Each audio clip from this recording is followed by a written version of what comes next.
Oi, Sua Santidade. Bom dia, Sua Santidade. Em nome do diretor do festival de Koonamida, eu agradeço todo o meu time de trabalho nesse momento de medo, de pandemia. Todas as cidades, grandes e pequenas, estão enfrentando medo.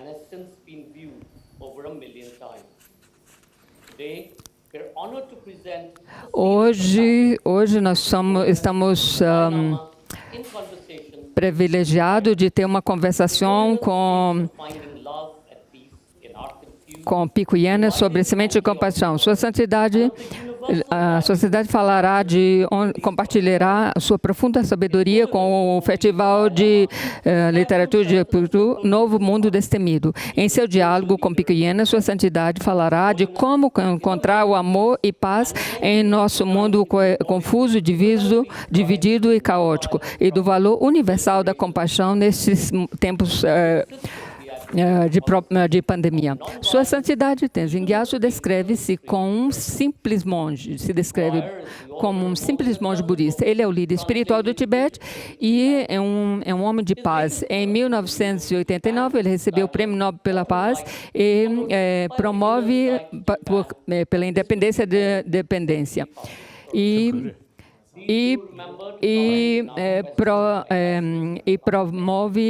defende o princípio da política da não violência, mesmo em face às agressões extremas.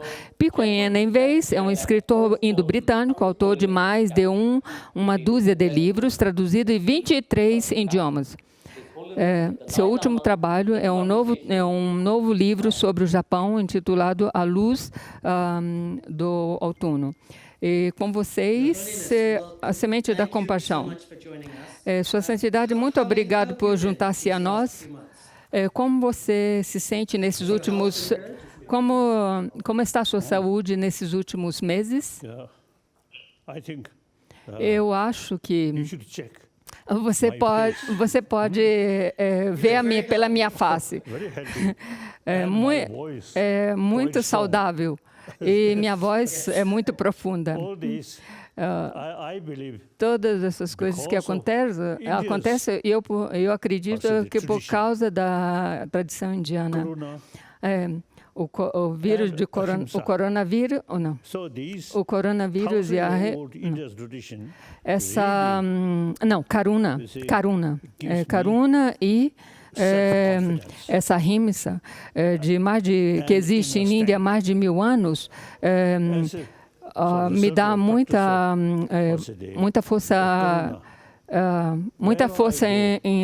interna. E todas as vezes, em todos os lugares que eu vou, essa karuna, compaixão, faz-se sentir que todos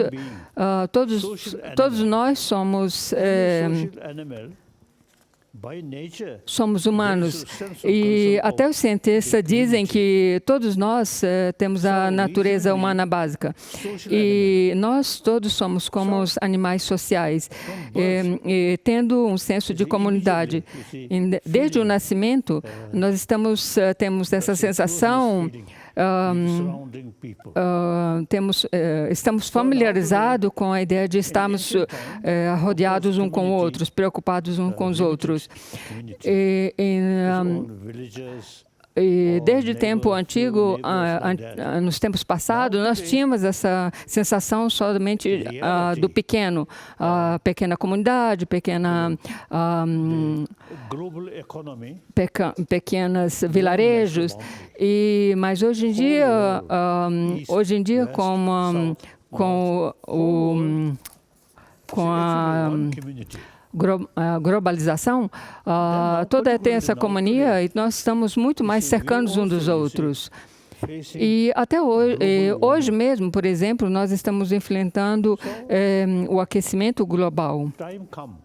E chegou o tempo em que nós devemos pensar em com essas 7 bilhões de pessoas como uma humanidade, a humanidade como um todo. E todos os lugares que eu vou, eu vejo as pessoas e penso que todos somos meus irmãos e irmãs. Então, essa karuna, essa compaixão e a ahimsa me ajuda muito. Pico.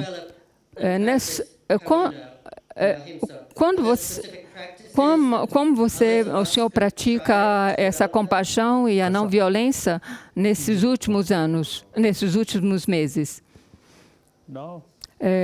Agora, nos meses passados, por causa dessa pandemia,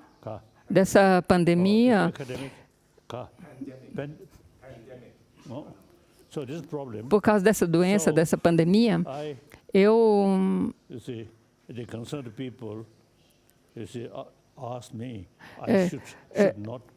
muitas pessoas falam para mim que eu não devo ver as pessoas, com exceção de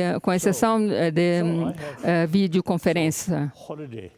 Então, eu tive férias, um período de férias. Então, minha prece diária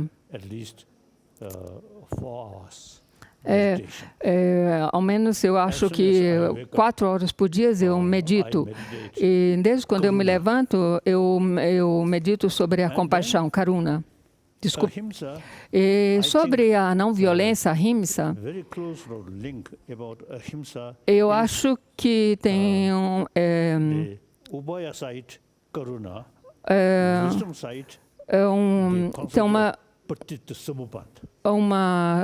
uma ligação muito cercana entre karuna e ahimsa,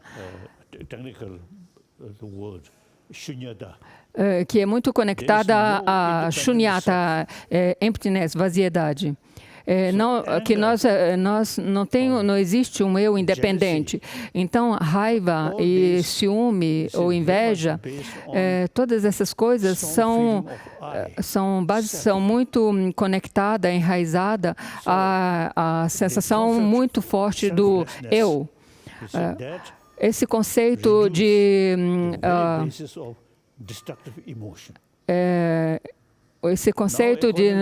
um eu não independente reduz amplamente essas aflições mentais. E do ponto de vista, hoje em dia, do ponto de vista da quantum física, tem muita diferença entre a aparência e a realidade. As coisas, aparentemente, a nível de aparência, todas as coisas independentemente existem, mas a realidade, se você analisa de um modo profundo, todas as coisas que nos aparecem não existem assim como elas nos aparecem. E todas as destruições, as emoções destrutivas são baseadas nas aparências. E num nível profundo, se nós analisarmos num nível profundo, a nível da vaziedade, as coisas não existem como elas nos aparecem. E se analisarmos as coisas desse ponto, essa vaziedade nos ajuda a eliminar as aparências.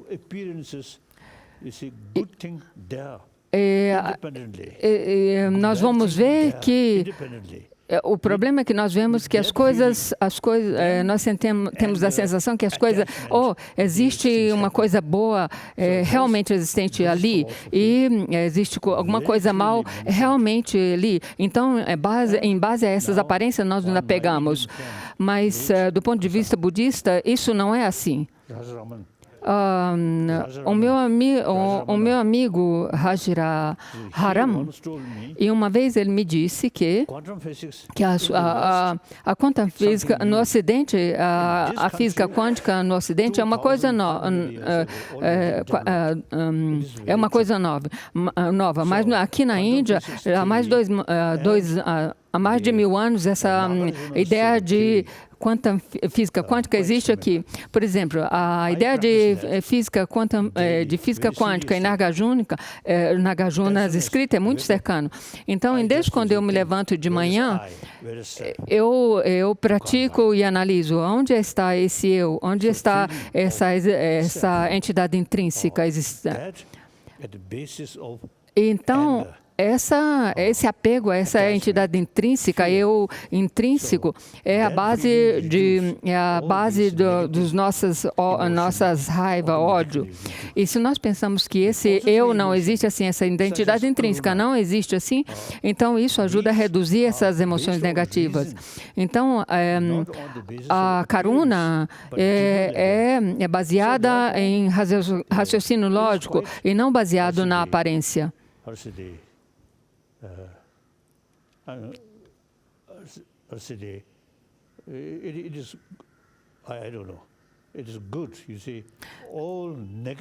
Então, é bom pensar que todas essas as emoções negativas, destrutivas, é baseada em aparência. E como tais, elas não existem. Em vez, Karuna, o amor, a compaixão, não é baseada nessas aparências. Então, você pode ver que, através do raciocínio lógico, esse amor compassível pode ser incrementado. Na Índia, esse conceito de Karuna já existe há mais de 3.000 anos atrás. E sobre isso ainda existe mais o conceito, a prática de Vipassana chamada, já existe em Índia há mais de 3.000 anos atrás. Isso é muito útil para mim. Então, desde quando eu me levanto de manhã, eu começo a pensar, onde é esse eu? Onde é essa entidade intrínseca? Onde é o Dalai Lama? Isso não existe. Tudo isso só existe em base à designação.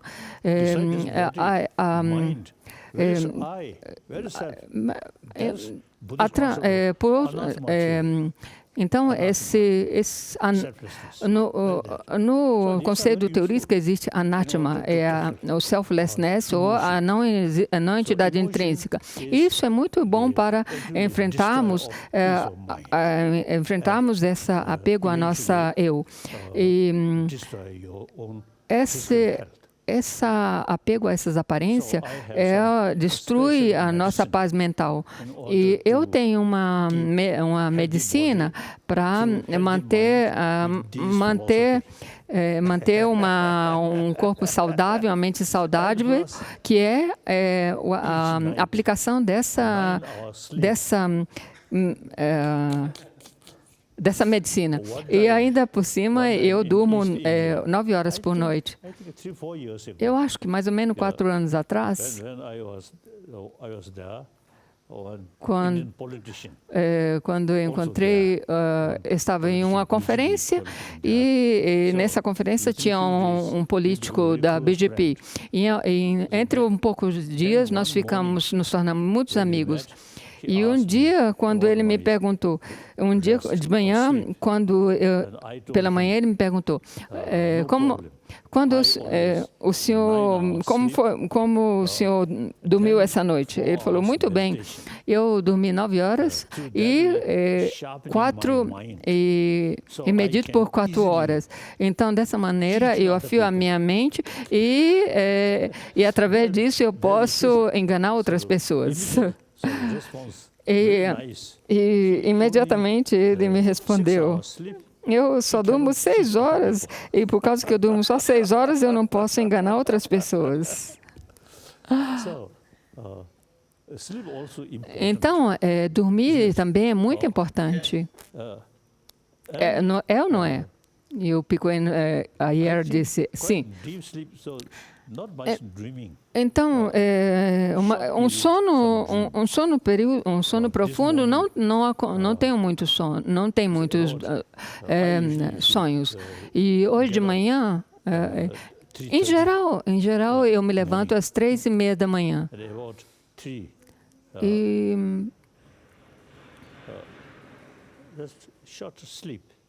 E eu durmo... É um período que eu durmo muito pouco. Eu tenho alguns sonhos. E eu sonho com algumas deidades. Eu acho que isso é alguma benção, a benção de Om Ahum, de corpo, fala e mente. Então, isso é muito bom para mim.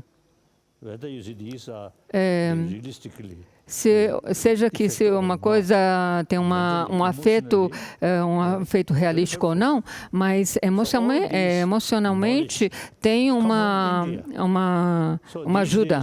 Então, todos esses conhecimentos vêm da Índia, e hoje em dia eu enfatizo que a Índia deve reviver as suas tradições de mais de 1000 anos atrás, que fala sobre o mundo interior.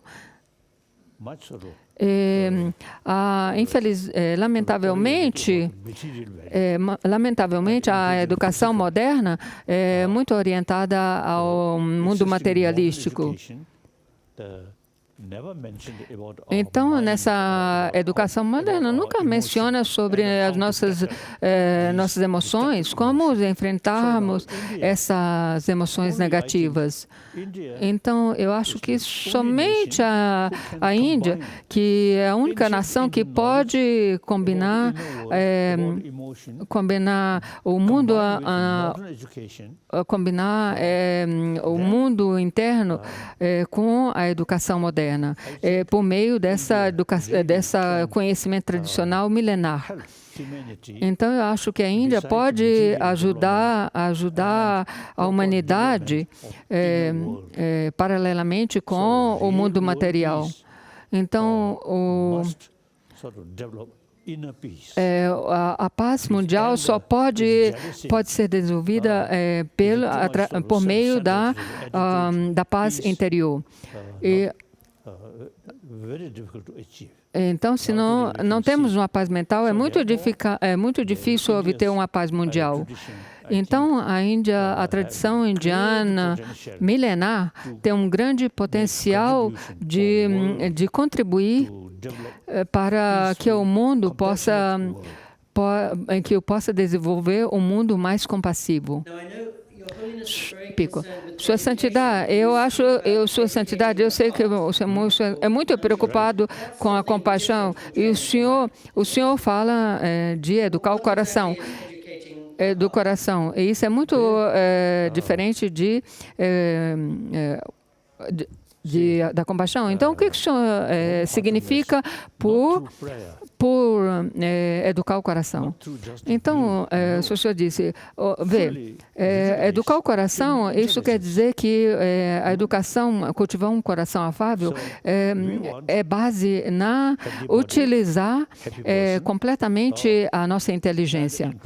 Então, por exemplo, se nós temos um corpo saudável e assim por diante, isso é relacionado à nossa emoção. E não através da reza.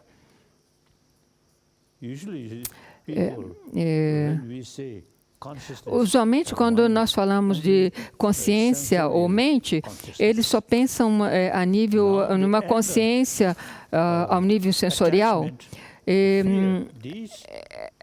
Esse medo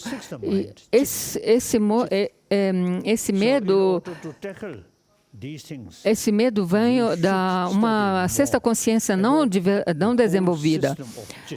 Então, nós devemos pensar nessa mente principal, a sexta mente, ou a sexta consciência, que é Chitta em sânscrito. E a maneira que nós devemos desenvolver essa mente é através da sabedoria. E essa sabedoria vem de analisar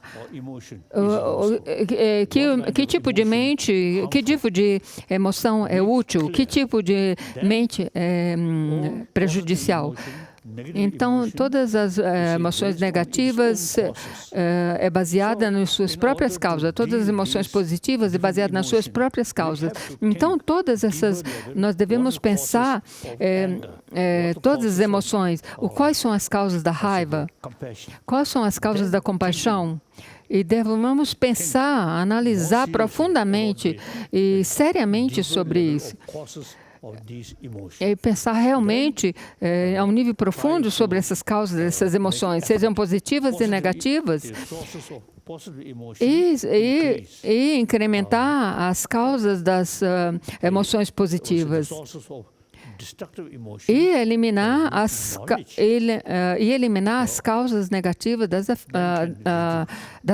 eliminar as causas das emoções negativas. Então, o cérebro humano é muito importante. Não é só pensar, meditar e fechar os olhos, e não é assim que funciona. Devemos realmente desenvolver o nosso conhecimento e mudar as nossas emoções gradualmente. E incrementar as nossas emoções positivas e, através disso, eliminar as emoções negativas. Isso é toda a minha prática. Isso tudo vem do conhecimento tradicional indiano milenar. E como eu sempre digo que como eu mencionei antes, eu acho que a Índia tem um grande potencial para contribuir para uma mente saudável através da educação. Aquilo que completamente é em falta, é desprovido ao mundo ocidental. Que é baseada principalmente na fé. O conceito da Índia, ética secular,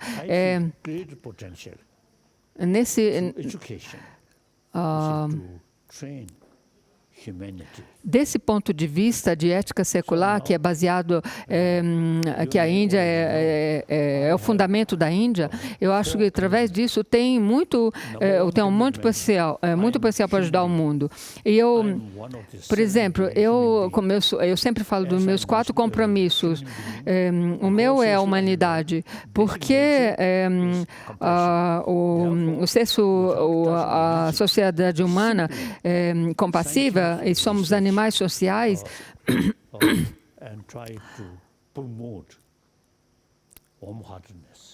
e isso é uma coisa que também o cientista também concorda com isso, que é através disso que nós devemos desenvolver um coração afável. E o nosso segundo sobre as religiões, a harmonia entre as religiões, porque é impossível pensar que as religiões matam uns aos outros em nome de religião. Todas as religiões nos ensinam tolerância, o amor compassivo, o coração afável. Então, a harmonia interreligiosa é muito possível. Se nós olhamos para a Índia, aqui há mais de 1000 anos existem muitas tradições religiosas. É claro que cada um tem um nível de conhecimento diferente, mas não tem brigas físicas entre elas. Todas essas maiores religiões mundiais coexistem juntas aqui na Índia. Então, a Índia é um exemplo que a harmonia interreligiosa é possível.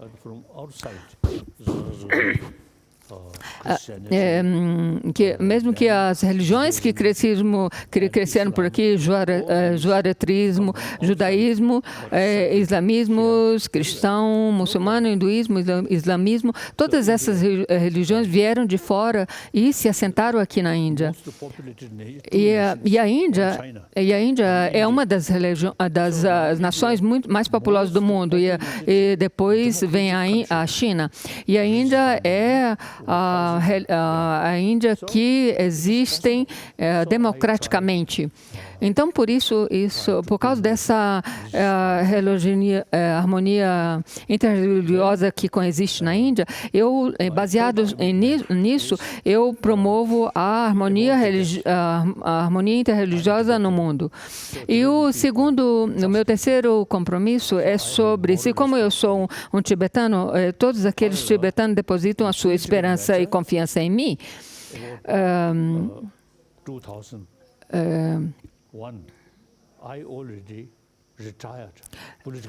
Eu já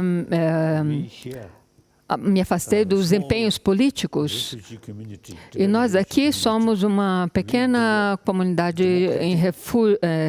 tibetana em refugiados e nós praticamos a democracia.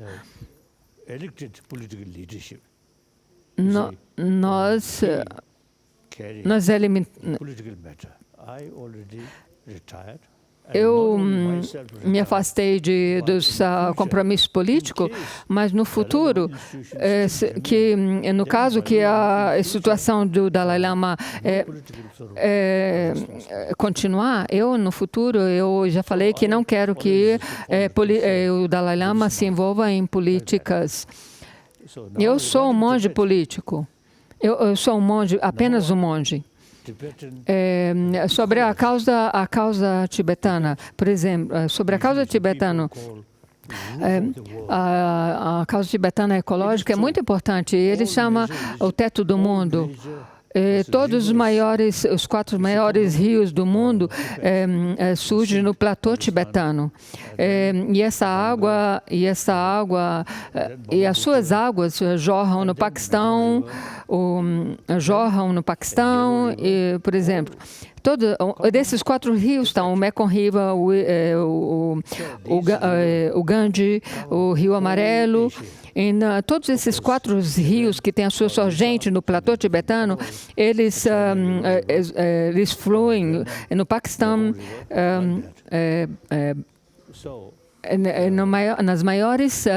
nos maiores países da Ásia. Então, é muito importante que a ecologia tibetana seja mantida.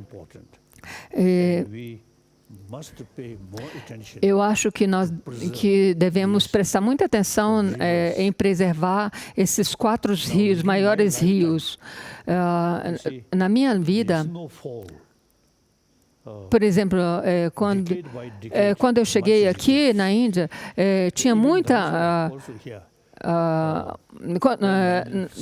no decorrer da minha vida, muita neve caía muita neve. Desde quando eu cheguei aqui, caía muita neve aqui em Dharamsala. E anos após anos, essa neve diminuiu muito. Então, esse aquecimento global é uma coisa muito séria, é muito grave.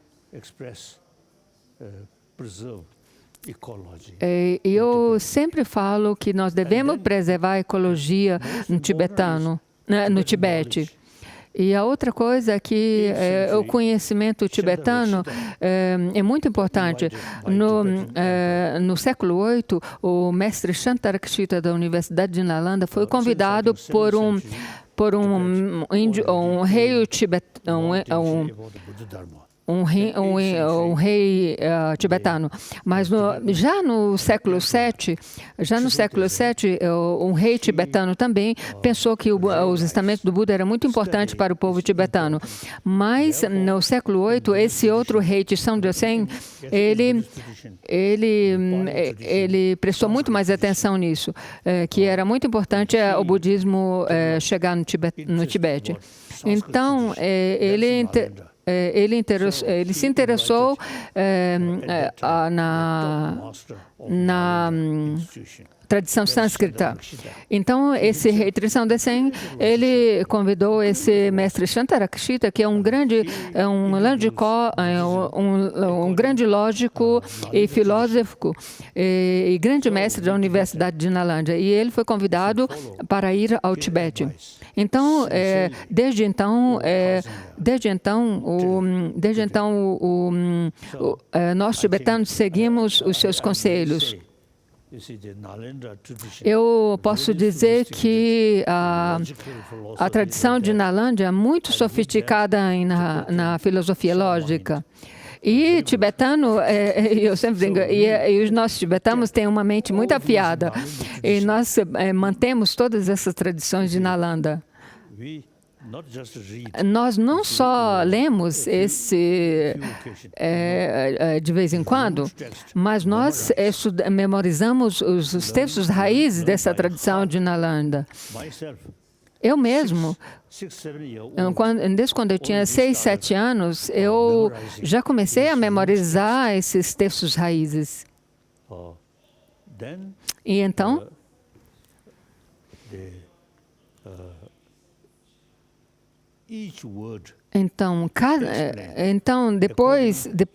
depois que memorizei, cada palavra, uma a uma, foi explicada de acordo com os comentários escritos pelos mestres de Nalanda. É claro que também existem os comentários escritos pelos mestres tibetanos, mas depois dessa memorização e ser estudado, temos que debater.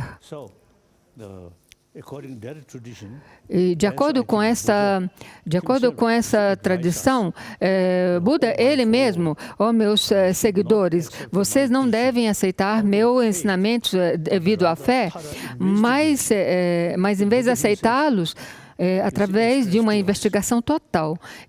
Buda mesmo ele falou isso.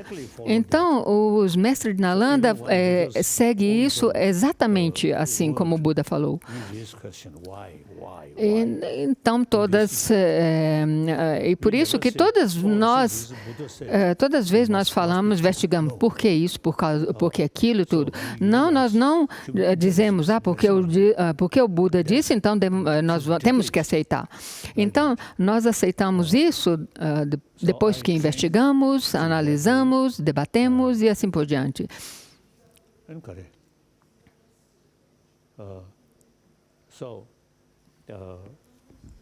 I think I can say there are many Buddhist countries. Eu acho que eu posso dizer que existem muitos países que seguem a tradição budista na Ásia, mas a tradição budista com a abordagem lógica só existe no Tibete.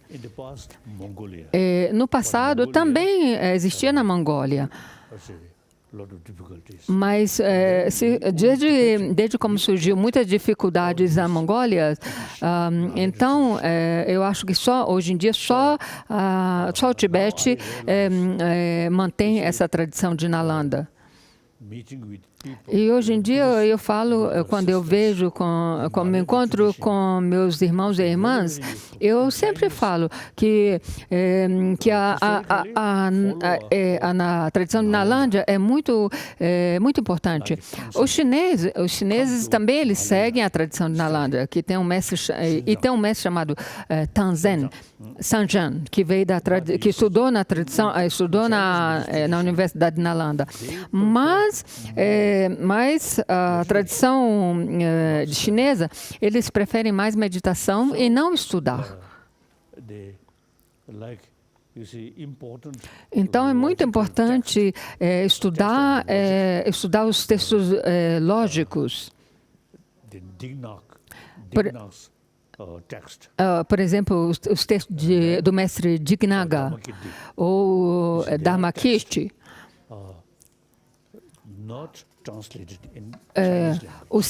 Esses textos não são traduzidos em chinês, mas nós tibetanos traduzimos todos esses textos. Teve um mestre tibetano que ele mesmo escreveu um livro sobre a lógica. Então, agora, nós podemos dizer que a tradição tibetana entendeu realmente a importância da abordagem lógica, que não devemos aceitar as coisas como uma fé cega, mas só através da lógica. E depois que eu vim na Índia, eu cheguei aqui na Índia, nós desenvolvemos esses encontros com os cientistas. Com esses cientistas, nós temos neurologia, cosmologia, psicologia e física.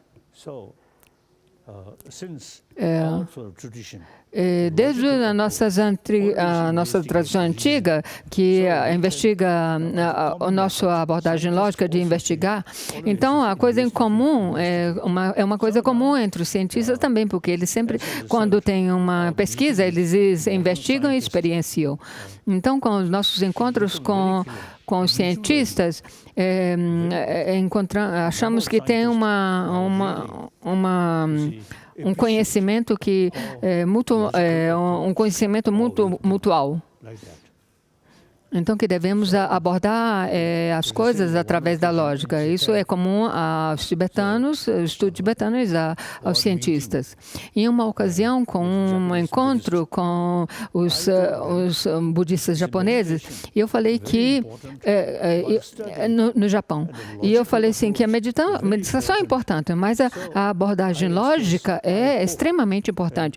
E ele estava nesse centro, e eu espero que esses monastérios budistas devem ser usados como classes de estudos. Eu falei para esses budistas japoneses.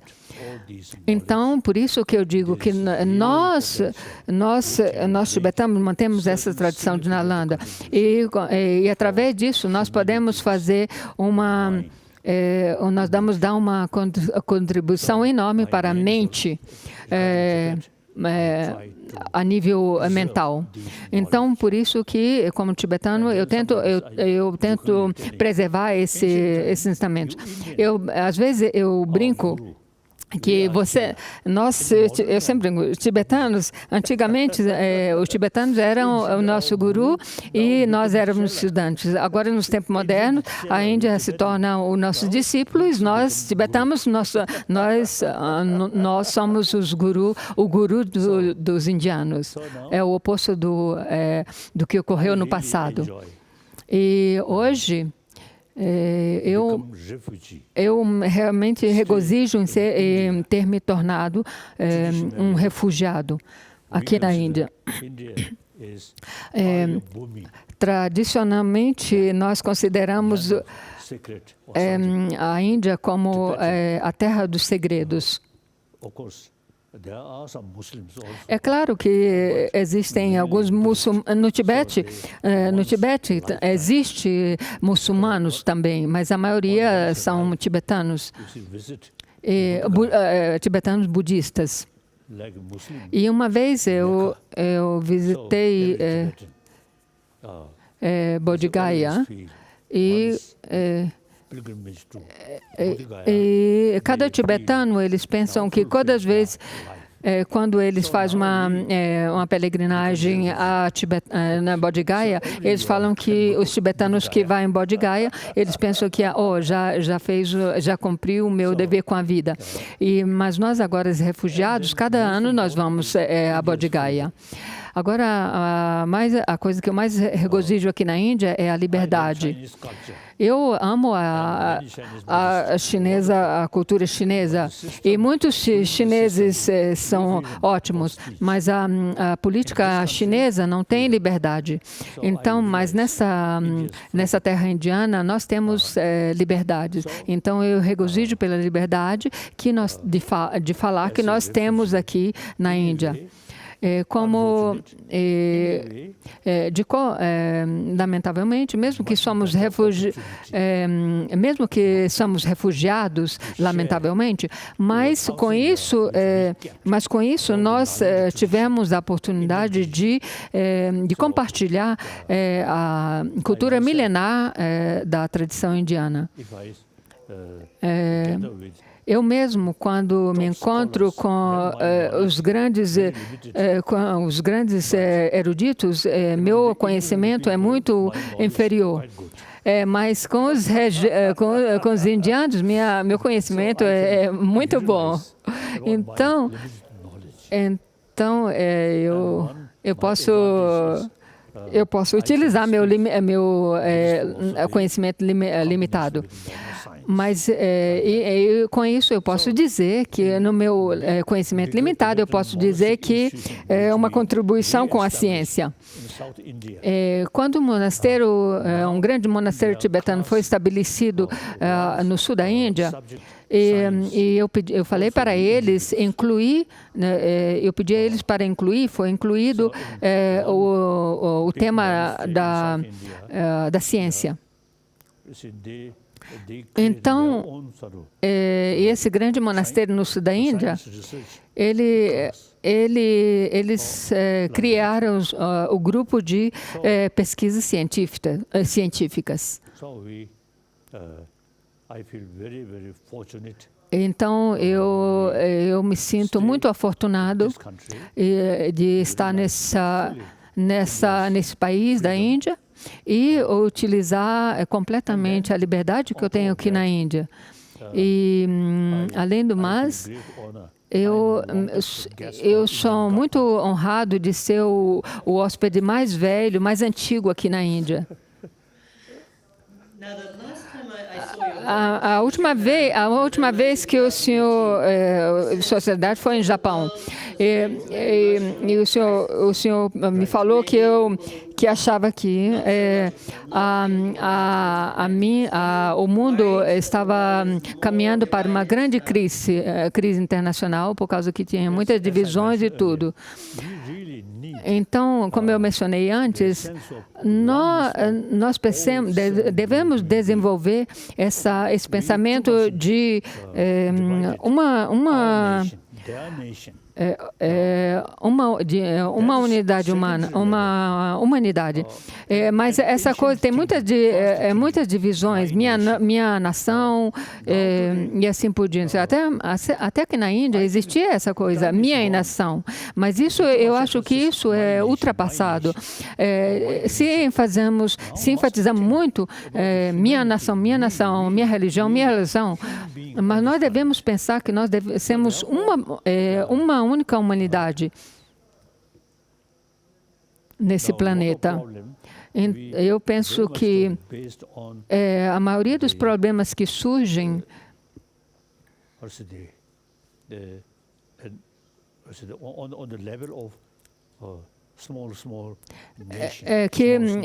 esse pensamento pensamento limitado de país pequeno, vilarejo pequeno e assim por diante. Por exemplo,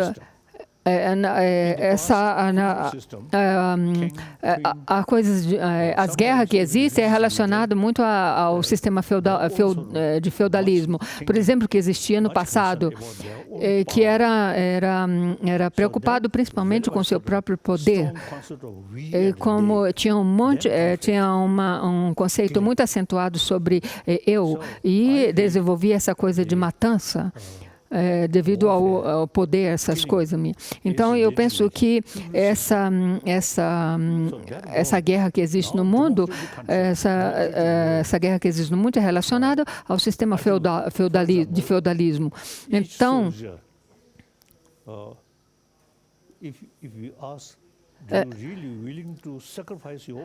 se nós perguntamos a um seguidor, você está realmente...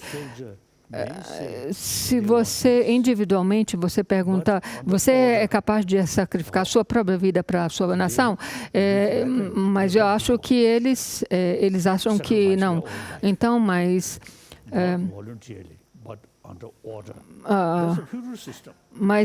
eles pegam a bomba no corpo e sacrificam a própria vida devido à ordem. Isso é feudalismo. Mas através da educação nós podemos construir um mundo pacífico através da nossa inteligência.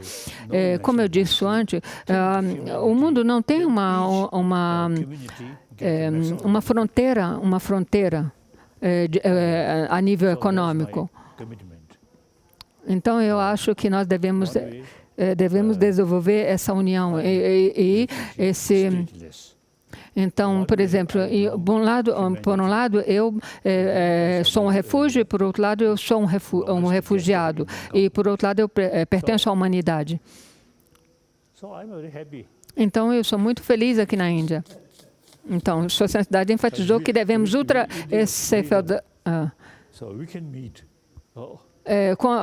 através da liberdade que nós temos aqui na Índia, nós podemos discutir, podemos nos encontrar e podemos argumentar.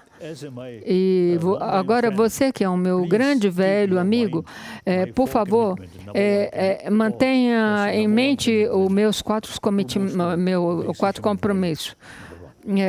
Promover os valores humanos básicos, baseado um mundo com uma única humanidade. O segundo é a harmonia interreligiosa. A terceiro é preservar o conhecimento tibetano que vem da Índia. E o quarto, eu quero reviver o conhecimento milenar indiano na Índia moderna. Porque ainda a educação moderna foi introduzida aqui na Índia pelos ingleses. E eu acho que eles não conheciam muito sobre essa educação milenar da Índia. E Mahatma Gandhi era muito preocupado com a ahimsa, não violência. E eu acho que ele não prestou muita atenção na parte da psicologia indiana antiga. E Nehru era mais preocupado com o Ocidente. Eu acho que, então, em base a isso, eu acho que a Índia, a ética milenar da Índia deve ser nos temas acadêmicos, não os temas religiosos, deve ser introduzido na educação moderna da Índia. Eu acho que ainda não é muito tarde. Eu acho que ainda pode combinar essa ética milenar na Índia. E a Índia já é um país pacífico. Norte, sul, leste da Índia. Em todas as partes da Índia tem vários linguajar, vários idiomas dentro da Índia. Mas todos vivem pacificamente. A coisa mais importante é que vivem em união. E com isso, se nós implementarmos isso com a educação,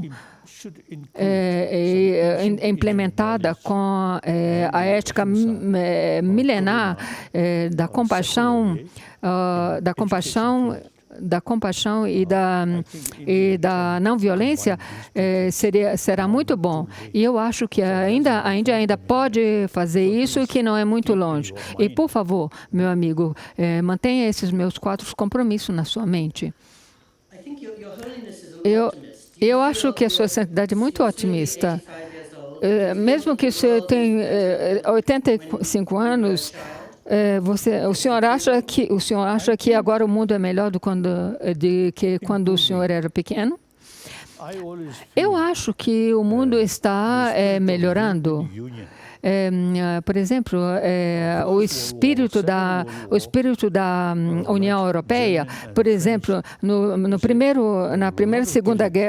e na Segunda Guerra Mundial, teve muitas mortalidades. Tinha muita gente que morreram. E depois da Segunda Guerra Mundial, eles pensaram, se unificaram, pensaram que matar uns aos outros não é o ideal.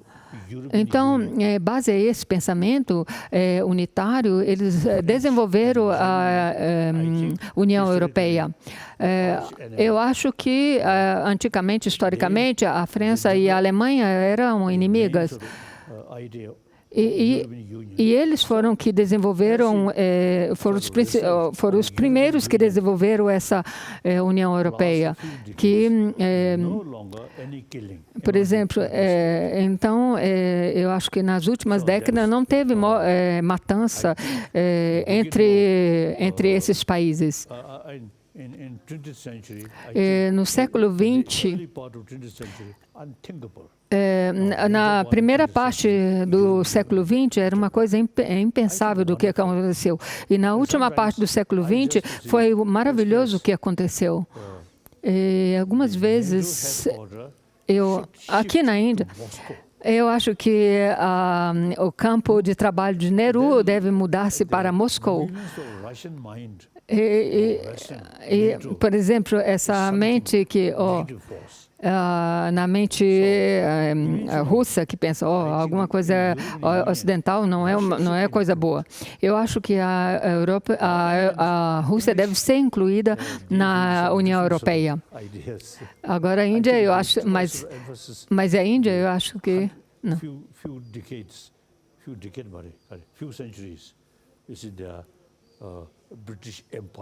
Não. Agora aqui na Índia tem esses pensamentos que falam assim, que falam que a Índia era um império britânico. Agora a Inglaterra é só uma ilha pequena. Eu acho que a Inglaterra deveria permanecer na europeia e a Rússia também. Então, eu acho que também a África deve desenvolver a união e a América Latina também deve desenvolver essa união. Então, como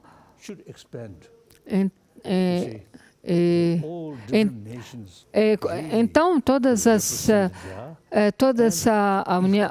a União são as Nações Unidas são representadas por todas as nações.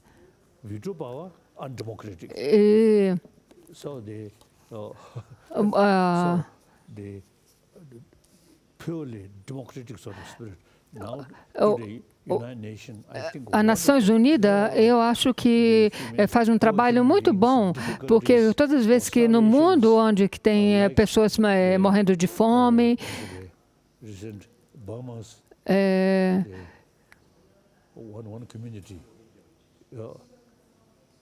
então, tem uma comunidade que estava enfrentando dificuldades no Iêmen. Então, as Nações Unidas ajudam muito. São muito preocupados com... O diretor das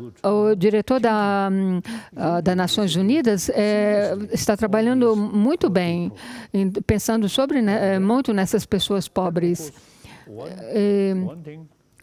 Claro, outra coisa que deve ser abordada aqui é a grande lacuna que tem entre os ricos e os pobres. Milhões de pessoas muito pobres, enfrentando muitas vezes fomes, é uma coisa impensável. Então, se nós pensarmos nessa humanidade como um todo, então essa lacuna entre pobres e ricos provavelmente diminuirá enormemente. Sua santidade. A coisa que não é realidade, ser isolado é o grande problema. O isolamento é o grande problema. Por exemplo, então, por isso que eu estou dizendo, nós realmente precisamos desenvolver esse pensamento de o mundo como um todo. Senão, esse é minha religião, minha nação. Esse é o fundamento de todos os problemas. A discriminação é o fundamento de todos os problemas. E por causa disso, surgem as brigas. Por exemplo, agora aqui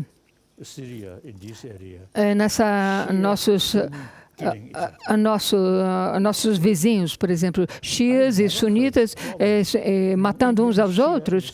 Por exemplo, aqui na Índia, eu nunca vi problemas entre xias e sunis. Por causa da harmonia interreligiosa coexistente aqui na Índia, E nos países muçulmanos também, Irã e outros países, está surgindo muitos problemas entre xias e sunis, e é muito triste isso.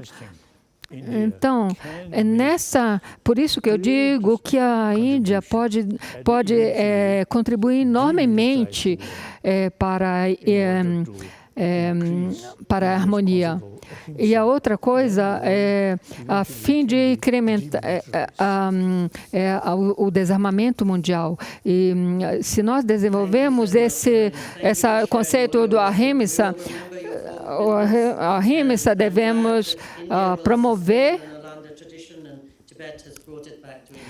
Muito obrigado, Sua Santidade. Muito obrigado. E eu vou fazer o possível para manter os 4 empenhos do Senhor e promover a tradição de